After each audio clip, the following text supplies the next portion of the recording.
Welcome back to Building Character, where we figure out how to play as your favorite fictional characters in Dungeons & Dragons. Join the Patreon for this character sheet and a whole bunch more, and like and subscribe to find your voice next time you play. Maybe. Today we're building Bumblebee, a robot with a figurative heart of gold. Actually, it might be a literal heart of gold. I'm assuming you're made of mostly steel, but if you told me that Transformers had golden hearts, it wouldn't even be close to the weirdest thing in Transformers lore. Well, I'm sure this is very disconcerting. Yeah, this is a bit of a surprise to me.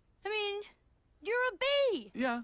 Yeah. I am a bee. Let's start off with our goals for this build. First, you need to go fast. You're a sports car, but you're also a scout. Next, we need a plasma cannon, something to shoot energon blasts since regular bullets just don't do that much to Decepticons. Finally, we need the muscle of a muscle car, with the ability to lift and pull with some serious horsepower. For stats, we'll be using the standard point array from the player's handbook. Roll for stats if you want, just keep your multi-classing minimums in mind. Intelligence will be number 1. You're much smarter than the humans you're protecting. Kinda comes with the hyper-advanced robotics that make up your entire existence. Dexterity next. You're decidedly the most nimble of the Autobots. It's cool to see a car turn into a person, but to see that person then do a backflip, that's sick. Strength after that. A classic Volkswagen might not have very much torque, but a Camaro definitely does. Follow that up with Constitution. You lived through the war on Cybertron, and that's a robot alien war. That's 2 levels higher than any Earth war. Wisdom is a bit low. You're perceptive but impulsive and will drop Charisma. You aren't a very effective communicator with a broken voice box.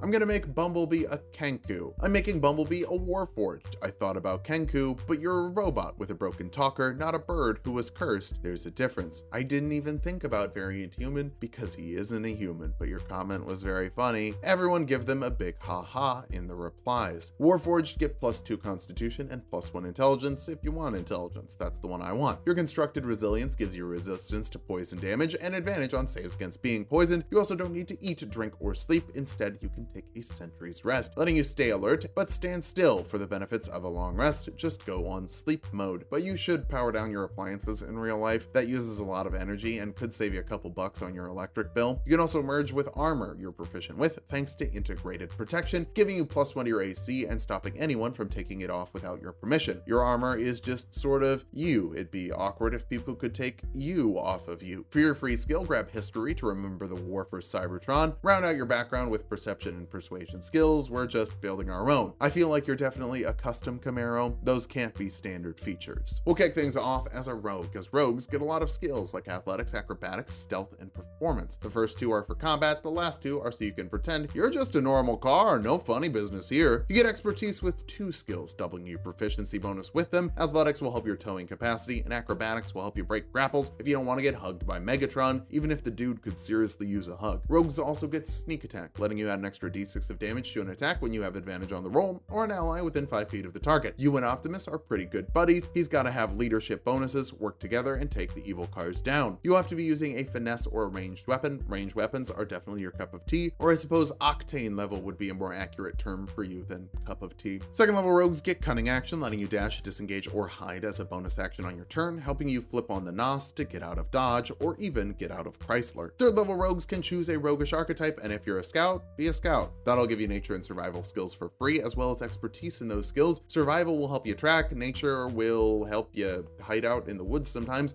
We're really here for Skirmisher, letting you move half your movement speed when an enemy ends their turn within 5 feet of you. If you're mostly using ranged weapons, you don't want to be trading paint. Get further away, then use 2d6 sneak attack damage. To make sure you get that damage, use steady aim for advantage on an attack as a bonus action, as long as you haven't moved that turn. But you don't need to move on your turn. You can move on your enemy's turn. 4th level rogues get an ability score improvement, gear dexterity higher for better ranged weapons. Why the heck did we have our intelligence so high? We're not even using it. That is, until we jump over to Artificer, making you a magical tinkerer to put tiny magical effects into tiny non-magical items. There's a bunch of little effects, but I like the tiny audio message of 25 words or less, so you can communicate with movie quotes and song lyrics, like I do. You also get cantrips like Firebolt to deal 2d10 fire damage with a ranged spell attack. Unfortunately, you can't use sneak attack with this. That has to be a ranged weapon attack, not a spell. If I'm your DM, I'll allow it. Sounds rad, but I'm not, probably. Shocking Grasp deals 2d8 lightning damage to a creature and prevents them from taking reactions, so it's an excellent getaway option if you use cunning action to dash away afterwards. You can dash dash even faster with the first level spell Long Strider, letting you add 10 feet to a creature's movement speed for an hour, and jump will triple your jump distance to make sure you can jump around on rooftops. Don't let a little gap stop your movement. Obviously, the most important spell for a robot in disguise is Disguise Self though, letting you change your appearance for an hour. You can only be a foot taller or shorter, so you probably can only pretend to be a coop. No sedans for you. Second level artificers get infusions, special items that make you cooler than the Decepticons. Repeating shot lets you fire a weapon with unlimited ammo, ignore the reload penalty, and add 1 to the attack and damage rolls. You also get to make it magical, so you can have a gun that pierces thick hides of the Decepticons and never runs out of bullets. Enhanced defense adds 1 to the AC of a set of armor, pushing your Warforged defenses even higher. Sure, you're made of metal, but unlike most giant robots, you can also dodge things. Enhanced arcane focus adds 1 to the spell attack rolls with an arcane focus and lets you ignore up to half cover to shoot someone with a firebolt, even if they're hiding. Goggles of Night let you see in the dark with your bad Warforged eyes. Honestly, I know Warforged are already a little too good, but I wouldn't mind if they had dark vision. Kinda seems weird to be able to robot that can't see in the dark. Really sticking it out here for the third level of Artificer for an Artificer specialty like Armorer. Armorers get a special set of arcane armor, letting you don heavy armor without worrying about the strength requirement, so you can throw on full plate with +1 from Warforged and +1 from enhanced defense to be at 20 base AC.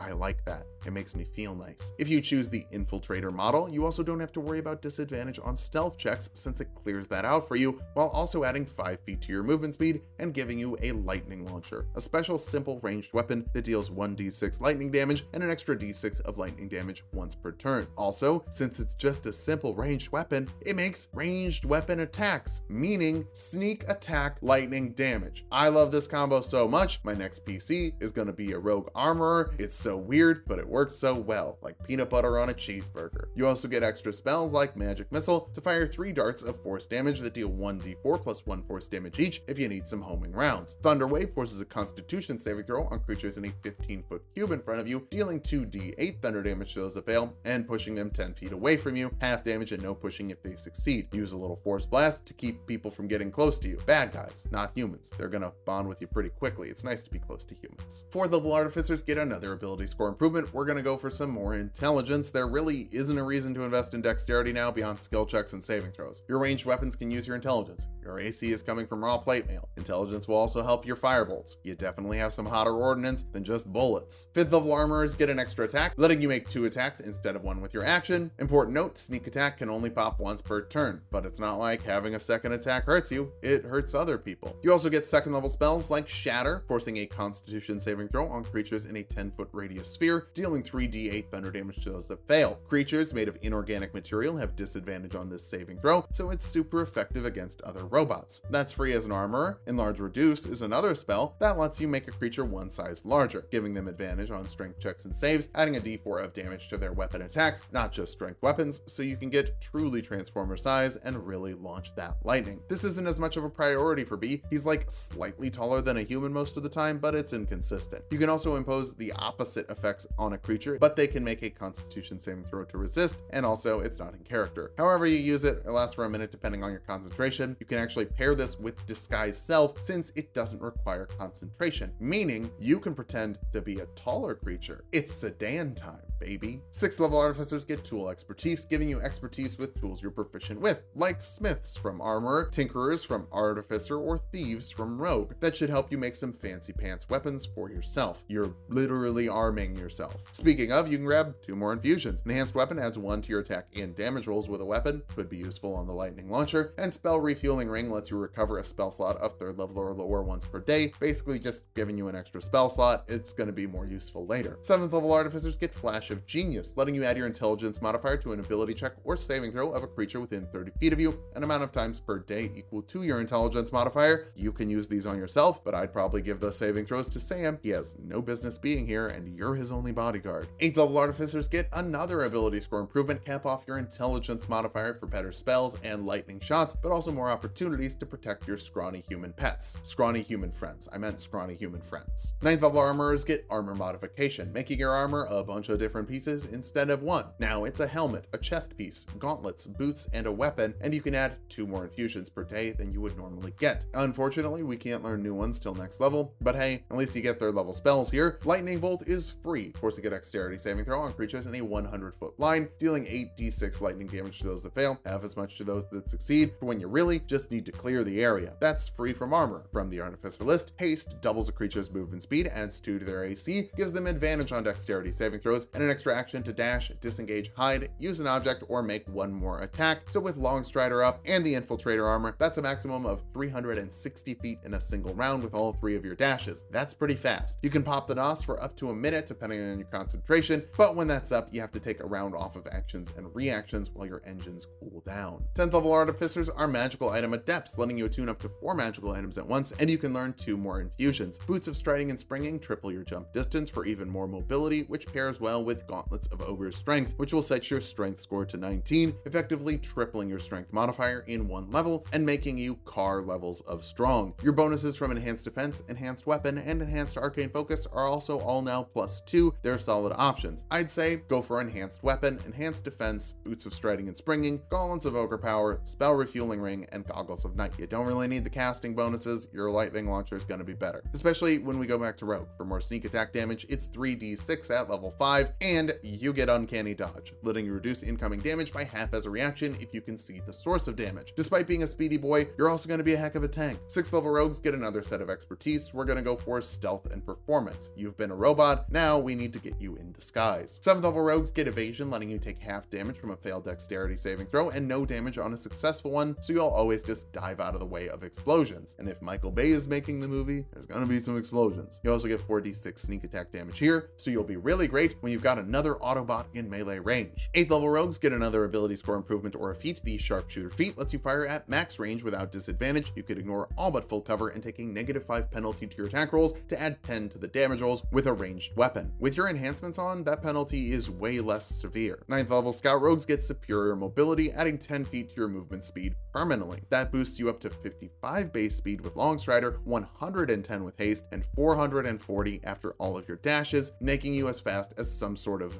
go-bot. Your sneak attack also hits for 5d6 here, and technically, Sam is an ally, so you can use this to defend him and blast the hell out of any Decepticon trying to attack him. Our capstone is the 10th level of Rogue. For one last ability score improvement or a feat, the mobile feat adds 10 feet to your movement speed. You can ignore difficult terrain while dashing, and creatures you attempt to hit with a melee attack can't hit you with opportunity attacks. You don't even need to succeed, just try to punch with one of your 3 attacks per round, and you can be out of there with 390 feet of movement speed left over. Now that we've hit level 20, let's figure out how viable this build is. First, you're fast with a ton of movement options to get exactly where you need to go. You're also great at dealing damage from a distance with maximum ranged lightning launchers, sneak attacks, and sharpshooter to deal massive damage every round. Finally, you're a pain to hit with 23 AC after haste is cast and the ability to be so far away, people attacking you will have disadvantage with conventional weaponry. For weaknesses, your charisma is bad. You can Flash of Genius to round that up, but it's probably still not going to be great. You're also counting on not dropping that concentration on haste. It's a doozy of a one to drop, and you don't have Constitution saving throw proficiency. Finally, you probably should have grabbed Boots of Flying instead of Boots of Jumping. You could do that at home. Bee's just more of a jumper. So if it wasn't clear, I was stretching. Artificer is a really good class, Rogue is a really good class, and they pair really well together, fixing up each other's weaknesses. Just don't be afraid to transform this into your own machine. Maybe something a little more optimal. Thanks for watching. If you liked the video, subscribe for more. We make 2 videos every week. Join the Patreon for this character sheet and a whole bunch more, and sub to Tulok and Mango for more Tulok fun.